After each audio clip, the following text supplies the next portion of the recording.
Hi guys, and welcome back to Gardening with Creations by DX & Co. Today is middle of May actually, and we finally have a forecast here zone in 6A of some 80 degrees days with 60 degree nights. Very exciting. So spent the entire day yesterday weeding out my garden. My family helped. It was a big ordeal. We all weeded it out, kids and the wife and I, and we planted some plants. So I thought I'd take you guys on a quick garden tour and just show you what we got going on. So let's get started.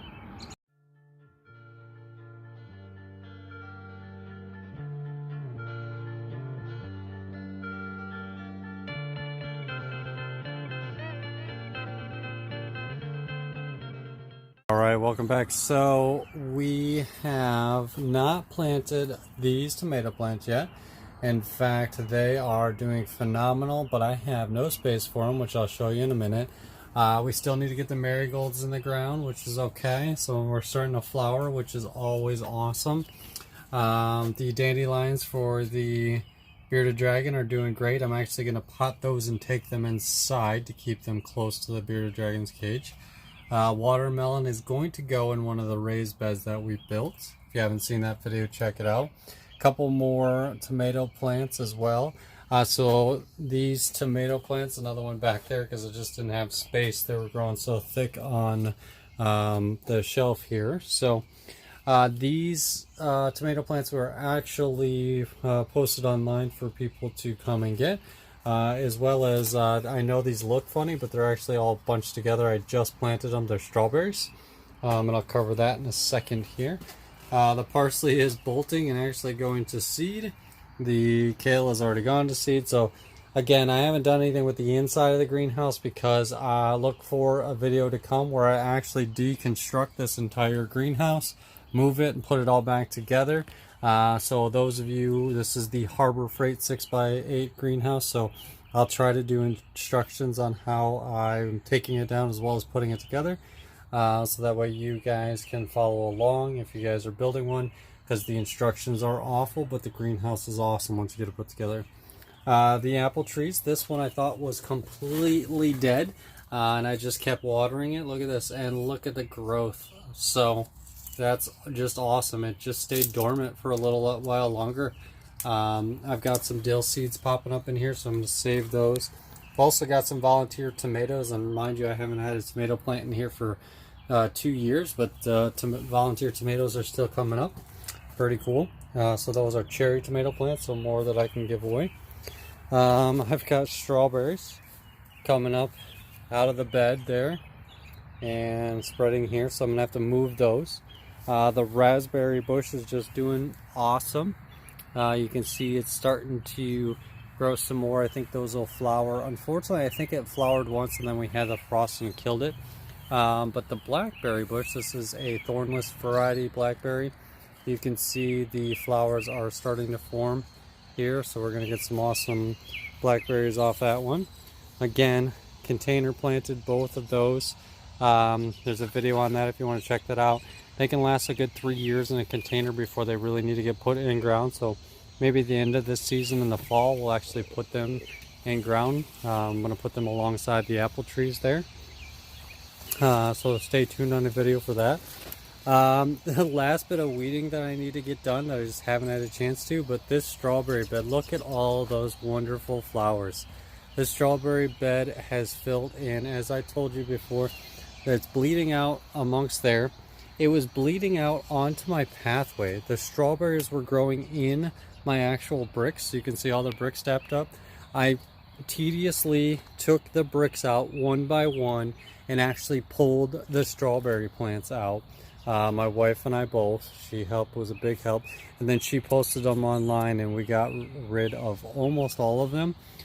We have more people coming to pick them up. But see, this is the end of the bed here. The strawberries spread all the way through there and all the way into this next bed on their own. I mean, that's the amazingness of one strawberry plant turned into all of this, guys, and we were able to propagate and give away more. So you can see some weeding in between the bricks that actually needs to be done. But this bed, as you can you see right here, imagine how thick this bed is. The Rose of Sharon is grown in nicely. For those of you guys who saw the pruning video on that last season, if you haven't already, check it out. Worried about pruning your Rose of Sharon, just look at the new growth happening. Amazing, right? I had actually a little bit of spring pruning I needed to do, which was okay too. So I used that Hori Hori knife and sawed right through that with no problem, guys. And that's a thick branch, as you can see. So just something to keep in mind. Look at this bucket full of weeds. That's one of probably 30 trips that I made with the amount of weeds we had back here. I'm talking 2-foot tall dandelions and things like that. And that's just all from last season, from it growing in and not getting the chance to get out here and weed because of the cold temps and so on and so forth. And also I'd planned to move the entire garden this year. It's just not going to happen, but I'm going to slowly progress through the summer building out that garden the way I want it to, and I'll take you guys along for that journey.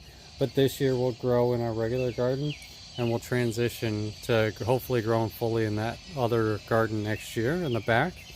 But let's continue on with the tour. Imagine this whole bed was just full, and I mean full of weeds. Every square inch you looked, grass grew into it, as well as dandelions. So we got all of our tomato plants planted. I did 4 different varieties. So this is an heirloom variety, Brandywine, these two right here, right? And then this is an early girl variety, which are these two right here, right? My beef steaks, looking a little small, but that's because I buried them really deep. They were long stems, like you always should do with your tomatoes. Those are beef steaks, like that variety. Got one marigold in the ground, and believe it or not, that marigold had not shot a flower up when I planted it, and that was an hour and a half ago, and now look at it, it shot a flower up. I just watered this garden in, as you can see, and it just flowered after being in the ground for an hour and a half. How cool is that? And these are cherry tomatoes. They look amazing. Now, these two were grown in an old orange juice container, so a clear container. I've shown you guys those containers before in my past videos, and they're always thicker and stronger than every single one of my seedlings that I grow in pots. It's amazing. I don't know why. And it's not like there's anything in that container. It's cleaned out thoroughly, and it was used last season for tomatoes. So again, it's just the fact that that's a thicker container, and maybe the clear, I don't know, it's kind of weird. So there's a strawberry plant that has a runner growing off of it. It needs to grow roots, but the runner's good right there. I'll show you. So this hasn't formed its roots yet, but it's good to go. So I moved that, replanted it, replanted all of these. The carrots actually came back last year. They grew really strong. We just pulled all those out of this area, the carrots that we'd missed harvesting. So we have all these strawberry plants still that we have somebody picking up tomorrow, as well as I repotted some over there. And so all of these are spoken for, but I just replanted them, to keep them safe. There's a celery plant that came back right there. It's probably not going to survive, but it's just funny that it survived the winter after everything. Celery's not a perennial, but it did survive, so we'll see if it keeps growing. Why not? I don't have plans for this area yet. I'm not sure quite what I'm going to do with it. If I may leave 1 or 2 strawberries to kind of spread and allow it to, kind of fill this bed, because you're supposed to rotate your strawberry beds every few years. So we'll see about that. So this pot's also full, as I mentioned. And then, so if you guys remember, this bed is actually where my tomatoes were last year. So I'm rotating my crops. And my cucumbers are where I just showed you my tomatoes were, because I like to trellis them up the chain link fence. But I actually did 2 years in a row like that, tomatoes in this current bed and cucumbers and peppers on that other bed where my tomatoes are right now. So I'm just rotating those crops, right guys?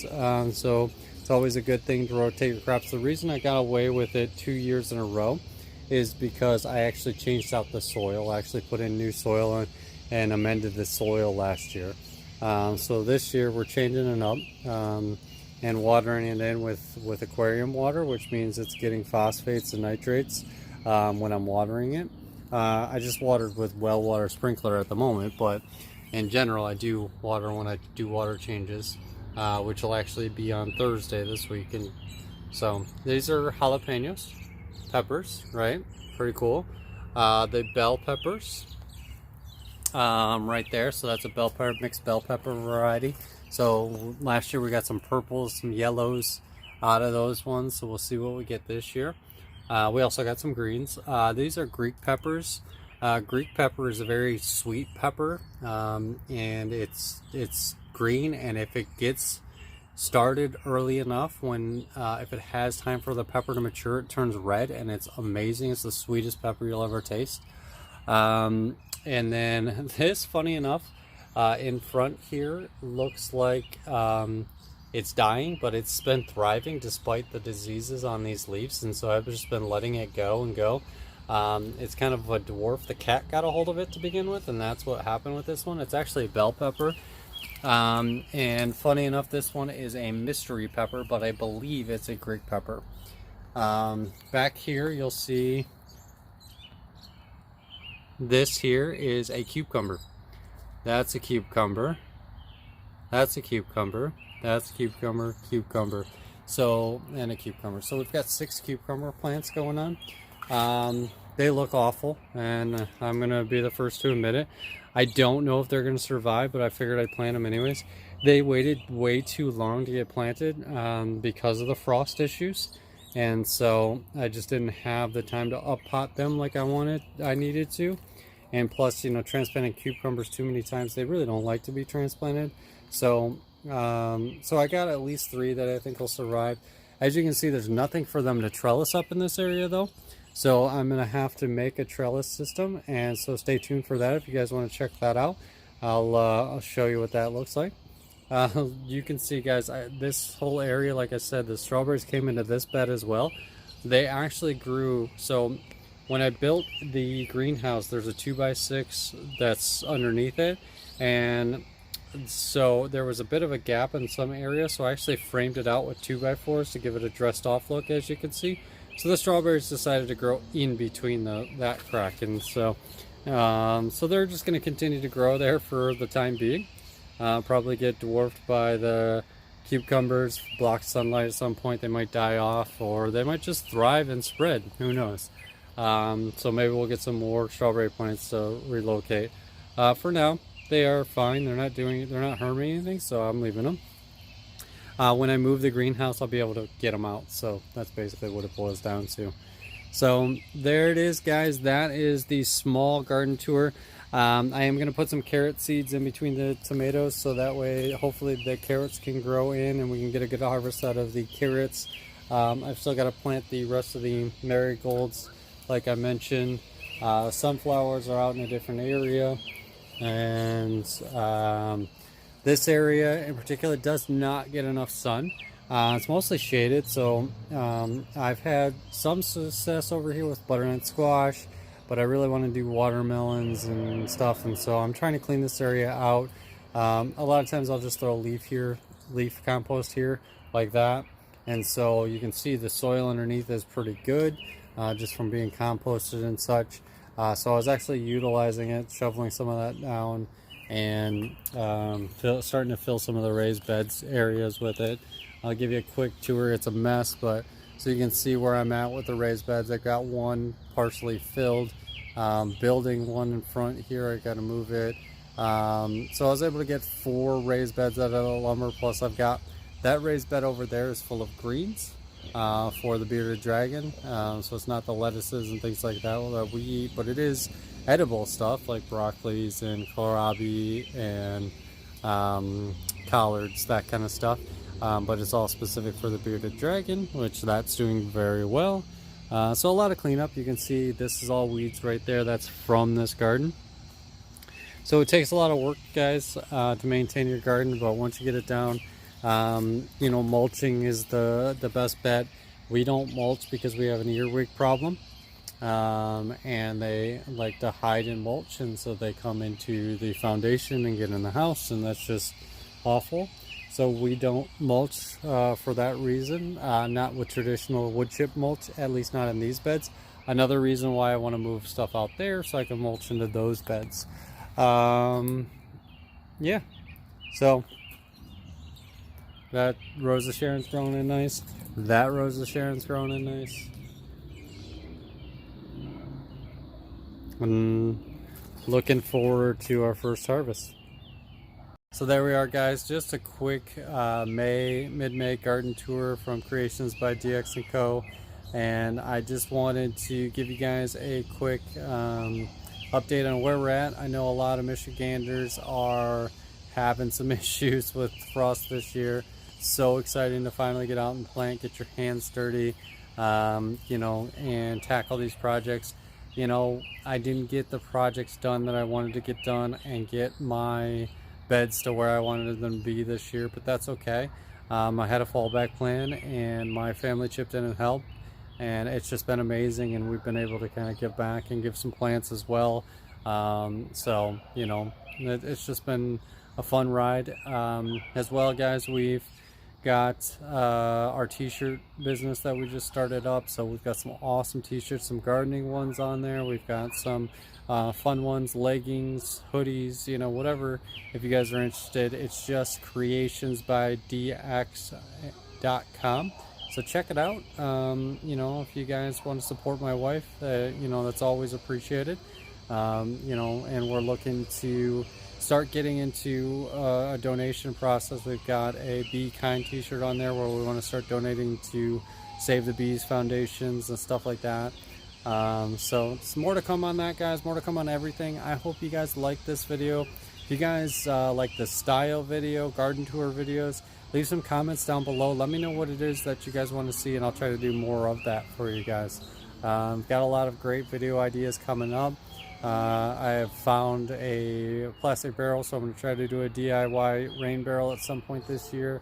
And like I said, I'm trying to get the garden projects going, so I'll show you how I'm planning to do that. Transform the garden, move the greenhouse, bring you guys along for the ride. So if you're not subscribed already, now would be a great time to subscribe. Hit that notification bell for some additional content to come. And as always, guys, we hope you guys are staying safe and enjoying your gardens. Thanks for watching.